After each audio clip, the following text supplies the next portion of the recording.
ਨਮਸਕਾਰ ਖਬਰਾਂ ਦੇ ਇਸ ਬੁਲੇਟਿਨ 'ਚ ਤੁਹਾਡਾ ਸਵਾਗਤ। ਮੈਂ ਰਜਨੀ। ਪਹਿਲਾ ਪੇਸ਼ ਨੇ ਚੋਣ ਦੀਆਂ ਖਬਰਾਂ। ਕੇਂਦਰ ਨੇ ਅਗਨੀਪਥ ਯੋਜਨਾ ਤਹਿਤ ਭਰਤੀ ਦੀ ਉਮਰ ਸੀਮਾ ਵੀ ਸੂਬਾਈ ਦੇ ਸਾਲ ਲਈ 21 ਸਾਲ ਤੋਂ ਵਧਾ ਕੇ 23 ਸਾਲ ਕੀਤੀ।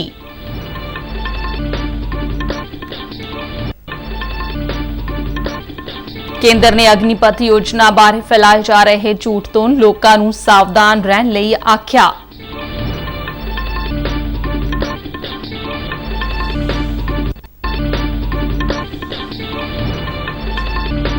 ਵਿੱਤ ਮੰਤਰਾਲਾ ਵੱਲੋਂ ਵਿੱਤੀ ਸੰਸਥਾਵਾਂ ਨੂੰ ਅਗਨੀ ਵੀਰਾਂ ਲਈ ਰੁਜ਼ਗਾਰ ਦੇ ਮੌਕੇ ਉਪਲਬਧ ਕਰਵਾਉਣ ਦੀ ਸੰਭਾਵਨਾ ਤਲਾਸ਼ਣ ਦੀ ਹਿਦਾਇਤ।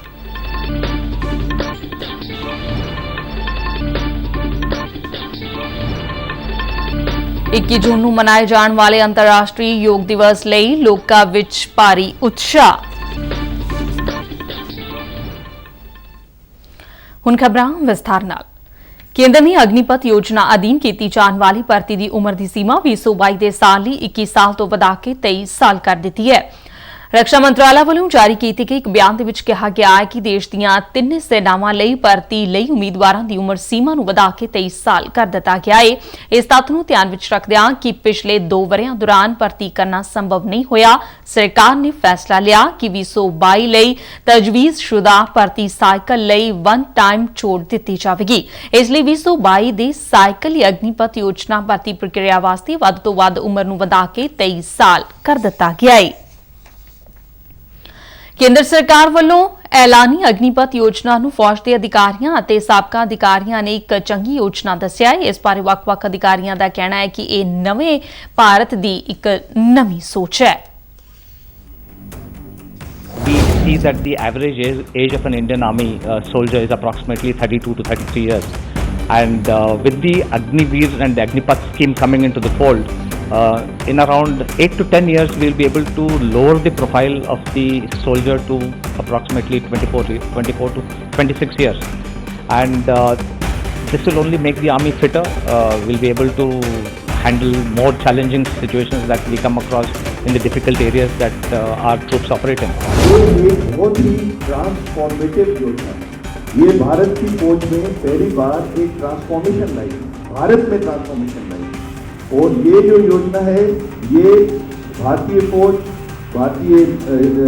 जब मैं बोलता हूँ उसमें थल सेना, नौसेना और वायुसेना, ये सबके एक कंबाइंड डिस्कशन और कंबाइंड कोऑर्डिनेशन के बाद ये योजना को आपके देश के सामने प्रस्तुत किया। 4 साल का अपना अग्निवीर का टेन्योर पूरे करने के बाद एक बहुत ही डिसिप्लिन, स्किल्ड, मोटिवेटेड और जोश और जज्बे के साथ जो युवा बाहर जाएगा, that's what the Indian army और the arm forces will give back to the society. इस दौरान इस युवा को बाहर सेटल होने के लिए सक्षम बनाने के लिए 20 स्टेप्स लिए गए हैं। नए भारत की जो हमारे आज के युवा हैं वो इतने सक्षम हैं, जो क्वालिटेटिव चेंज इस स्कीम से आएगा वो बहुत ज्यादा महत्वपूर्ण है जी। क्योंकि ये एक विन विन सिचुएशन है जिसमें जो हमारा युवा है उसके लिए भी बहुत कुछ है, हमारे देश के लिए भी बहुत कुछ है और आर्म फोर्सेस के लिए भी बहुत कुछ है। योजना के माध्यम से हमारी भारतीय सशस्त्र सेनाओं की जो प्रोफाइल है वो और ज़्यादा यूजफुल होगी। काफ़ी ज़्यादा युवा हमारे को इसमें शामिल होते मिले।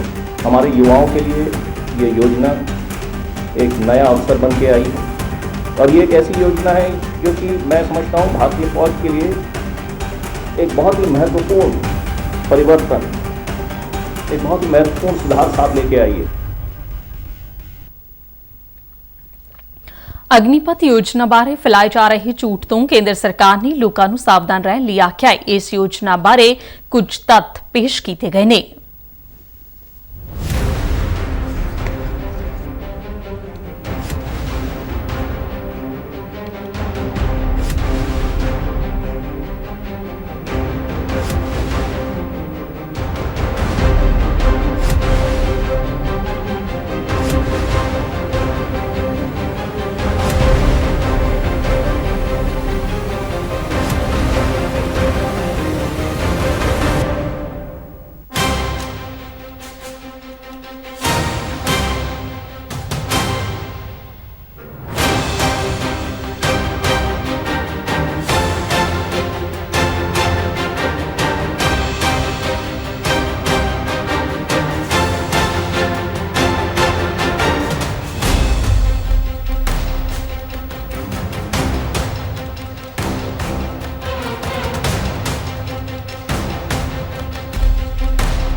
ਪੰਜਾਬ ਦੇ ਨੌਜਵਾਨਾਂ ਸਮੇਤ ਹੋਰਨਾਂ ਵਰਗਾਂ ਵੱਲੋਂ ਅਗਨੀਪਥ ਯੋਜਨਾ ਦਾ ਭਰਵਾਂ ਸਵਾਗਤ ਕੀਤਾ ਜਾ ਰਿਹਾ ਹੈ। ਪਟਿਆਲੇ ਵਿੱਚ ਸਾਡੇ ਪੱਤਰਕਾਰ ਸ਼ਿਵ ਨਾਰਾਇਣ ਜਾਂਗੜਾ ਨੇ ਨੌਜਵਾਨਾਂ ਤੇ ਹੋਰਨਾਂ ਲੋਕਾਂ ਦੇ ਨਾਲ ਗੱਲਬਾਤ ਕੀਤੀ। ਸੈਂਟਰ ਸਰਕਾਰ ਦਾ ਧੰਨਵਾਦੀ ਕਰਦਾ ਹਾਂ ਜਿਹੜੀ ਉਹਨਾਂ ਨੇ ਅਗਨੀਪਥ ਯੋਜਨਾ ਸਟਾਰਟ ਕੀਤੀ ਹੈ। ਇਸ ਵਿੱਚ ਸਾਡੇ ਵਰਗੇ युवाओं ਨੂੰ ਜਿਹੜੇ जो 20 साल की उम्र 17 से 21 साल की उम्र के हैं उनको नौकरी करने का चांस मिलेगा और देशभक्ति के भी चांस मिलेगा उनको देशभक्ति करने का। और मैं अभी 20 साल का हूँ और मुझे भी अगर चांस मिला तो मैं आर्मी में जाने की मतलब जाऊँगा और अपने देश की सेवा करूँगा। और मैं फिर से मोदी जी का और सेंट्रल गवर्नमेंट का बहुत बहुत धन्यवाद करता हूँ। ਜਿਹੜੀ ਮੋਦੀ ਸਰਕਾਰ ਨੇ ਅਗਨੀਪਥ ਯੋਜਨਾ ਸ਼ੁਰੂ ਕੀਤੀ ਹੈ ਜੀ 17 ਸਾਲ ਤੋਂ 21 ਸਾਲ ਤੱਕ ਯੋਜਨਾ ਬਹੁਤ ਵਧੀਆ ਜੀ ਇਹ। ਅਤੇ ਮੈਂ ਵੀ 21 ਸਾਲ ਦਾ ਹੈਗਾ ਜੀ, ਮੈਂ ਵੀ ਹੁਣ ਇਸ ਯੋਜਨਾ 'ਚ ਭਰਤੀ ਕਰਾਂਗਾ, ਸ਼ਾਇਦ ਮੈਂ ਵੀ ਕਿੱਥੇ ਭਰਤੀ ਹੋ ਜਾ ਜੀ।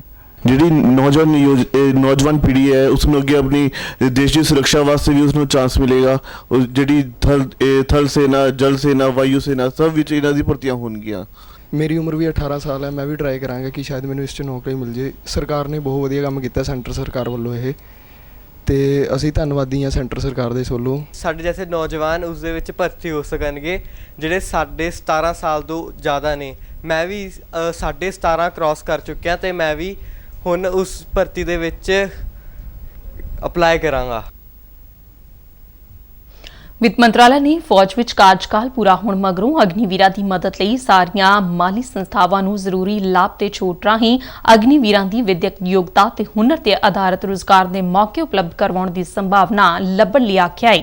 ਨਵੀਂ ਦਿੱਲੀ ਵਿੱਚ ਜਨਤਕ ਖੇਤਰ ਦੇ ਬੈਂਕਾਂ, ਜਨਤਕ ਖੇਤਰ ਦੀਆਂ ਬੀਮਾ ਕੰਪਨੀਆਂ ਅਤੇ ਮਾਲੀ ਅਧਿਕਾਰੀਆਂ ਦੇ ਮੁੱਖ ਕਾਰਜਕਾਰੀ ਅਧਿਕਾਰੀਆਂ ਨਾਲ ਇਸ ਮੁੱਦੇ ਤੇ ਗੱਲਬਾਤ ਲਈ ਵਿੱਤ ਮੰਤਰਾਲਾ ਵੱਲੋਂ ਕੱਲ੍ਹ ਇੱਕ ਮੀਟਿੰਗ ਕੀਤੀ ਗਈ। ਕਾਰੋਬਾਰ ਸ਼ੁਰੂ ਕਰਨ ਤੇ ਸਵੈ ਰੁਜ਼ਗਾਰ ਲਈ ਸਿੱਖਿਆ ਦੇ ਮੰਤਵ ਨਾਲ ਜ਼ਰੂਰੀ ਕਾਰਜ ਸਹੂਲਤ ਰਾਹੀਂ ਅਗਨੀਵੀਰਾਂ ਦੀ ਮਦਦ ਦੀ ਸੰਭਾਵਨਾ ਵੀ ਲੱਭੀ ਜਾਵੇਗੀ। ਰਾਸ਼ਟਰੀ ਮੁਕਤ ਵਿਦਿਆਲਿਆ ਸੰਸਥਾਨ ਸਿਰਫ 10ਵੀਂ ਪਾਸ ਅਗਨੀਵੀਰਾਂ ਦੀ ਅੱਗੇ ਦੀ ਸਿੱਖਿਆ ਲਈ ਇੱਕ ਵਿਸ਼ੇਸ਼ ਪ੍ਰੋਗਰਾਮ ਦੀ ਯੋਜਨਾ ਬਣਾ ਰਿਹਾ ਹੈ। ਰੱਖਿਆ ਅਧਿਕਾਰੀਆਂ ਨਾਲ ਚਰਚਾ ਮਗਰੋਂ ਤਿਆਰ ਇਸ ਯੋਜਨਾ ਮੁਤਾਬਿਕ ਅਗਨੀਵੀਰ 12ਵੀਂ ਦਾ ਸਰਟੀਫਿਕੇਟ ਹਾਸਲ ਕਰ ਸਕਣਗੇ। ਇਹ ਸਰਟੀਫਿਕੇਟ ਰੁਜ਼ਗਾਰ ਅਤੇ ਉੱਚ ਸਿੱਖਿਆ ਲਈ ਪੂਰੇ ਦੇਸ਼ ਵਿੱਚ ਮੰਨਿਆ ਜਾਵੇਗਾ। ਇਸ ਦੌਰਾਨ ਭਰਤੀ ਵਣਜ ਤੇ ਉਦਯੋਗ ਮਹਾਸੰਘ ਫਿੱਕੀ ਦੇ ਡਾਇਰੈਕਟਰ ਜਨਰਲ ਅਰੁਣ ਚਾਵਲਾ ਨੇ ਅਗਨੀਪਥ ਯੋਜਨਾ ਨੂੰ ਇੱਕ ਵਧੀਆ ਯੋਜਨਾ ਦੱਸਿਆ ਹੈ। ਉਨ੍ਹਾਂ ਕਿਹਾ ਕਿ ਇਸ ਨਾਲ ਹਥਿਆਰਬੰਦ ਫੌਜ ਮਜ਼ਬੂਤ ਹੋਵੇਗਾ। ਉਨ੍ਹਾਂ ਕਿਹਾ ਕਿ ਇਸ ਯੋਜਨਾ ਨਾਲ ਸਨਅਤਕਾਰਾਂ ਨੂੰ ਪਹਿਲਾਂ ਤੋਂ ਹੀ ਤਿਆਰ ਵੱਧ ਹੁਨਰਮੰਦ ਲੋਕ ਮਿਲ ਸਕਣਗੇ। 21 ਜੂਨ ਨੂੰ ਅੰਤਰਰਾਸ਼ਟਰੀ ਯੋਗ ਦਿਵਸ ਹੈ। ਇਸ ਦਿਵਸ ਨੂੰ ਲੈ ਕੇ ਆਮ ਲੋਕਾਂ ਵਿੱਚ ਉਤਸ਼ਾਹ ਲਗਾਤਾਰ ਵਧ ਰਿਹਾ ਹੈ। ਕਈ ਸ਼ਹਿਰਾਂ ਵਿੱਚ ਲੋਕ ਸਵੇਰੇ ਜਨਤਕ ਥਾਵਾਂ ਤੇ ਯੋਗ ਕਰਦੇ ਨਜ਼ਰ ਆਉਂਦੇ ਨੇ। ਇਸ ਤੋਂ ਇਲਾਵਾ ਵੱਖ-ਵੱਖ ਸੰਸਥਾਵਾਂ ਵੀ ਲੋਕਾਂ ਨੂੰ ਯੋਗ ਨਾਲ ਜੋੜਨ ਵਿੱਚ ਲੱਗੀਆਂ ਹੋਈਆਂ ਨੇ। ਅੰਮ੍ਰਿਤਸਰ ਵਿੱਚ ਵੀ ਅਜਿਹੀ ਹੀ ਇੱਕ ਸੰਸਥਾ ਵੱਲੋਂ ਯੋਗ ਗੁਰੂ ਅਮਿਤ ਸ਼ਰਮਾ ਦੀ ਅਗਵਾਈ ਵਿੱਚ ਲੋਕਾਂ ਨੂੰ ਯੋਗ ਸੰਬੰਧੀ ਜਾਣਕਾਰੀ ਦਿੱਤੀ ਜਾ ਰਹੀ ਹੈ।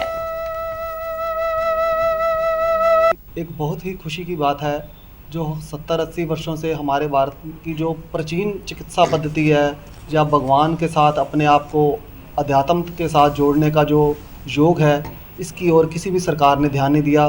और हमारे माननीय प्रधानमंत्री नरेंद्र मोदी जी जिन्होंने इसको पहचाना भी और किया भी और महसूस करके पूरे विश्व में इसका जो मान सम्मान है बढ़ाया है, जो कि आज विदेशों की धरती पर भी 21 जून को योग दिवस मनाया जा रहा है।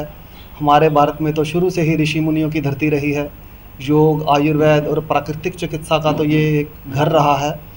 और आज इतनी खुशी की बात है कि पूरे विदेश से सैलानी भारत में भी आते हैं योग से अपने मन को, शरीर को शक्ति देने के लिए, ऊर्जावान करने के लिए और स्वस्थ होने के लिए।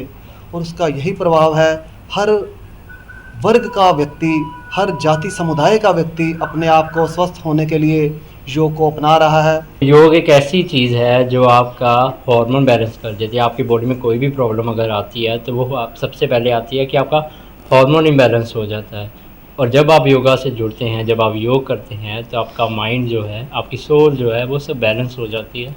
आपको स्ट्रेस नहीं रहता। जब आपके हार्मोन बैलेंस हो जाते हैं आपकी ओवरऑल बॉडी स्वस्थ रहना स्टार्ट हो जाती है। और योग का मेरे जीवन में बहुत महत्व है। मेरी एड़ियों में, बैक में बहुत पेन थी, जब से मैंने योगा स्टार्ट किया है मेरे काफ़ी हल्का महसूस करती हूँ और काफ़ी दर्द कम हुआ है। योगा मैं अभी सिर्फ एक टाइम कर पा रही हूँ, लेकिन उससे ही मेरे को बहुत ज़्यादा फ़ायदा मिला। ये बहुत बड़ा उपराला है कि योगा को वापस लाए और सारी दुनिया ने जाना कि योगा का क्या महत्व है। इसका कोई भी नेगेटिव नहीं है, पॉजिटिव ही असर है। हार्ट की प्रॉब्लम है, डॉक्टरों ने मुझे बहुत 4-5 साल बहुत दवाइयाँ खिलाई, मुझे कुछ फ़र्क नहीं पड़ा। फिर मुझे पता चला योग के बारे में, तो चांस की बात है कि अम्मी जी से हमारा संपर्क हुआ, उन्होंने हमें बुलाया अपने पास और कोई 15 दिन हो गए हैं वो हमें योग करा रहे हैं और अब मैं पहले से अच्छा फील कर रहा हूँ। और पहले ऐसा था कि मैं 10 कदम नहीं चल पाता था, मेरे पेन शुरू हो जाती थी, और जब से योग कर रहा हूँ तो अब मैं 1-1 किलोमीटर पैदल चल रहा हूँ, मुझे कोई पेन नहीं हो रही और बहुत बॉडी हल्की महसूस हो रही है। और मैं दिन में 4-4 दवाइयाँ खाता था, अभी कोई भी दवाई नहीं खा रहा, सारी दवाइयाँ मेरी बंद हो चुकी हैं और मुझे कोई भी फ़र्क नहीं लग रहा उससे, दवाइयाँ बंद करने से मुझे अच्छा ही फील हो रहा है। योग का बेनिफिट तो है जी, हम तो ये चाहेंगे कि हर बच्चा, हर माँ बाप बच्चे को यही शिक्षा दे कि आप योग के सहारे आप अपने आप को फिट करो, ना कि आप दवाइयाँ खाओ। योग से जो अच्छाइयाँ मिलती हैं दवाइयों से नहीं मिलती। ਭਾਰਤ ਸਰਕਾਰ ਦੀ ਆਂਕੜਾ ਤੇ ਕਾਰਜ ਅਮਲ ਮੰਤਰਾਲਾ ਤਹਿਤ ਰਾਸ਼ਟਰੀ ਆਂਕੜਾ ਦਫ਼ਤਰ ਦਾ 3 ਦਿਨਾਂ ਖੇਤਰੀ ਸਿਖਲਾਈ ਕੈਂਪ ਜਲੰਧਰ ਵਿੱਚ ਸ਼ੁਰੂ ਹੋਇਆ। ਇਸ ਵਿੱਚ ਦਫ਼ਤਰ ਦੇ ਕਰਮਚਾਰੀਆਂ ਤੇ ਅਧਿਕਾਰੀਆਂ ਦੇ ਨਾਲ-ਨਾਲ ਰਾਜ ਸਰਕਾਰ ਦੇ ਆਰਥਿਕ ਆਂਕੜਾ ਸਲਾਹਕਾਰ ਡਾਇਰੈਕਟੋਰੇਟ ਦੇ ਕਰਮਚਾਰੀ ਤੇ ਅਧਿਕਾਰੀ ਵੀ ਹਿੱਸਾ ਲੈ ਰਹੇ ਨੇ। ਸਿਖਲਾਈ ਕੈਂਪ ਦਾ ਉਦਘਾਟਨ ਜਲੰਧਰ ਖੇਤਰੀ ਦਫ਼ਤਰ ਦੀ ਡਿਪਟੀ ਡਾਇਰੈਕਟਰ ਪਲਵੀ ਅਗਰਵਾਲ ਸ਼੍ਰੀਵਾਸਤਵਾ ਨੇ ਕੀਤਾ। ਆਪਣੇ ਸੰਬੋਧਨ ਵਿੱਚ ਉਨ੍ਹਾਂ ਸਾਰਿਆਂ ਨੂੰ ਸਰਵੇਖਣ ਨੂੰ ਤਨਦੇਹੀ ਨਾਲ ਕਰਨ ਲਈ ਆਖਿਆ ਤਾਂ ਜੋ ਇੱਕ ਮਜ਼ਬੂਤ ਡਾਟਾਬੇਸ ਤਿਆਰ ਕੀਤਾ ਜਾ ਸਕੇ, ਜਿਸ ਨਾਲ ਕੇਂਦਰ ਤੇ ਰਾਜ ਸਰਕਾਰਾਂ ਨੂੰ ਆਪਣੀ ਨੀਤੀ ਬਣਾਉਣ ਵਿੱਚ ਸਹੀ ਜਾਣਕਾਰੀ ਮਿਲ ਸਕੇ। ਰਾਸ਼ਟਰੀ ਆਂਕੜਾ ਦਫ਼ਤਰ ਦੇ ਅਧਿਕਾਰੀ ਇਸ ਸਾਲ ਜੁਲਾਈ ਤੋਂ ਅਗਲੇ ਸਾਲ ਜੂਨ ਤੱਕ ਆਯੁਸ਼ ਯਾਨੀ ਆਯੁਰਵੇਦ, ਯੋਗਾ, ਨੈਚੁਰਲਪੈਥੀ, ਯੂਨਾਨੀ, ਸਿੱਧ ਅਤੇ ਹੋਮਿਓਪੈਥਿਕ ਬਾਰੇ ਇੱਕ ਵਿਆਪਕ ਸਾਲਾਨਾ ਮੈਡਿਊਲਰ ਸਰਵੇਖਣ ਤੇ ਮਹੱਤਵਪੂਰਨ ਡਾਟਾ ਇਕੱਤਰਿਤ ਕਰਨਗੇ। ਇਹ ਸਰਵੇਖਣ ਪੰਜਾਬ ਦੇ 464 ਪਿੰਡਾਂ ਤੇ 320 ਸ਼ਹਿਰੀ ਖੇਤਰਾਂ ਵਿੱਚ 25,088 ਘਰਾਂ ਵਿੱਚ ਕੀਤਾ ਜਾਵੇਗਾ। ਇਸ ਮੌਕੇ ਸੀਨੀਅਰ ਆਂਕੜਾ ਅਫਸਰ ਬਲਜੀਤ ਸਿੰਘ ਸਮੇਤ ਹੋਰ ਅਧਿਕਾਰੀ ਮੌਜੂਦ ਸਨ। ਰਾਸ਼ਟਰੀ ਆਂਕੜਾ ਦਫ਼ਤਰ ਭਾਰਤ ਸਰਕਾਰ ਦਾ ਸਭ ਤੋਂ ਵੱਡਾ ਡਾਟਾ ਇਕੱਤਰ ਕਰਨ ਵਾਲਾ ਸਰਕਾਰੀ ਮਹਿਕਮਾ ਹੈ। ਇਸ ਵੱਲੋਂ ਤਿਆਰ ਸਰਵੇਖਣ ਕੇਂਦਰ ਤੇ ਰਾਜ ਸਰਕਾਰਾਂ ਨੂੰ ਨੀਤੀ ਬਣਾਉਣ ਦੀ ਨਾਲ-ਨਾਲ ਖੋਜਕਰਤਾਵਾਂ ਨੂੰ ਆਪਣੇ ਖੋਜ ਪੱਤਰ ਤਿਆਰ ਕਰਨ ਲਈ ਅਹਿਮ ਜਾਣਕਾਰੀ ਦਿੰਦੇ ਨੇ। जम्मू कश्मीर के उपराज्यपाल मनोज सिन्हा ने श्री अमरनाथ यात्रा ਲਈ ऑनलाइन हैलीकॉप्टर बुकिंग सेवा के पोर्टल की कल शुरुआत की। श्रद्धालु हैलीकॉप्टर की टिकट लिए श्री अमरनाथ श्राइन बोर्ड की वैबसाइट www.jksasb.nic.in ते इस सहूलत का लाभ लै सकते हैं। मनोज सिन्हा ने कहा कि पहली बार श्रद्धालु श्रीनगर तो सीधे पंचतरनी पहुंच के एक ही दिन विच यात्रा पूरी कर सकणगे। ਜਲੰਧਰ ਸਮੇਤ ਪੰਜਾਬ ਦੇ ਵੱਖ-ਵੱਖ ਹਿੱਸਿਆਂ ਵਿੱਚ ਬੀਤੀ ਰਾਤ ਚੁੱਲੇ ਹਨੇਰੀ ਝੱਖੜ ਦੇ ਨਾਲ ਹੀ ਤੇਜ਼ ਬਾਰਿਸ਼ ਹੋਣ ਨਾਲ ਦਿਨ ਦੇ ਤਾਪਮਾਨ ਵਿੱਚ ਕਾਫੀ ਗਿਰਾਵਟ ਦੇਖਣ ਨੂੰ ਮਿਲੀ ਹੈ। ਕਈ ਜ਼ਿਲ੍ਹਿਆਂ ਵਿੱਚ ਸੜਕਾਂ ਦੇ ਕੰਢੇ ਦਰਖਤਾਂ ਦੇ ਉਖੜਨ ਕਾਰਨ ਸੜਕੀ ਆਵਾਜਾਈ ਤੇ ਅਸਰ ਪਿਆ ਹੈ, ਜਦਕਿ ਕਈ ਥਾਵਾਂ ਤੇ ਬਿਜਲੀ ਤੇ ਟੈਲੀਫੋਨ ਦੀਆਂ ਤਾਰਾਂ ਟੁੱਟਣ ਨਾਲ ਬਿਜਲੀ ਦੀ ਸਪਲਾਈ ਅਤੇ ਦੂਰ ਸੰਚਾਰ ਸੇਵਾਵਾਂ ਪ੍ਰਭਾਵਿਤ ਹੋਈਆਂ। ਭਾਰਤੀ ਮੌਸਮ ਵਿਭਾਗ ਦੇ ਚੰਡੀਗੜ੍ਹ ਦਫ਼ਤਰ ਨੇ ਆਉਣ ਵਾਲੇ 5 ਦਿਨਾਂ ਦੌਰਾਨ ਪੰਜਾਬ ਦੇ ਦੁਆਬਾ, ਮਾਝਾ ਤੇ ਮਾਲਵਾ ਖੇਤਰ ਵਿੱਚ 40 ਤੋਂ 50 ਕਿਲੋਮੀਟਰ ਪ੍ਰਤੀ ਘੰਟੇ ਦੀ ਰਫ਼ਤਾਰ ਨਾਲ ਗਰਜ ਚਮਕ ਨਾਲ ਛਿੱਟੇ ਪੈਣ ਅਤੇ ਤੇਜ਼ ਹਵਾਵਾਂ ਚੱਲਣ ਦੀ ਭਵਿੱਖਬਾਣੀ ਕੀਤੀ ਹੈ। ਵਿਭਾਗ ਨੇ ਭਲਕੇ ਇਨ੍ਹਾਂ ਤਿੰਨਾਂ ਖੇਤਰਾਂ ਵਿੱਚ ਭਾਰੀ ਮੀਂਹ ਪੈਣ ਦੀ ਸੰਭਾਵਨਾ ਜਤਾਈ ਹੈ। ਵਿਭਾਗ ਅਨੁਸਾਰ ਪੰਜਾਬ ਦੇ ਕਈ ਸ਼ਹਿਰਾਂ ਵਿੱਚ ਦਿਨ ਦਾ ਤਾਪਮਾਨ ਜੋ ਪਹਿਲਾਂ 45 ਡਿਗਰੀ ਸੈਲਸੀਅਸ ਦੇ ਨੇੜੇ-ਤੇੜੇ ਸੀ, ਉਸ ਵਿੱਚ 3 ਤੋਂ 7 ਡਿਗਰੀ ਤੱਕ ਗਿਰਾਵਟ ਆਈ ਹੈ। ਬਠਿੰਡਾ 43.7 डिग्री तापमान नाल सूबे का सब तो वध गर्म शहर रहा, जबकि 35.3 डिग्री सैल्सीअस नाल गुरदासपुर सब तो घट गर्म शहर रहा अते इत्थे दिन के तापमान विच 7.3 डिग्री की गिरावट दर्ज की गई। पठानकोट विच भी दिन का तापमान 35.6 डिग्री दर्ज किया गया, जो 7 डिग्री घट सी। जलंधर विच भी दिन का तापमान 39.2 डिग्री दर्ज किया गया, जो आम नाल 4.1 डिग्री घट सी। इस दे नाल ही खबरां दा बुलेटिन खत्म होया। मैं स्टूडियो तो मास्क लगा के बाहर जा रही हां ते तुसीं भी घरों बाहर निकलण लगे मास्क जरूर पहनो। दिओ आग्या। नमस्कार।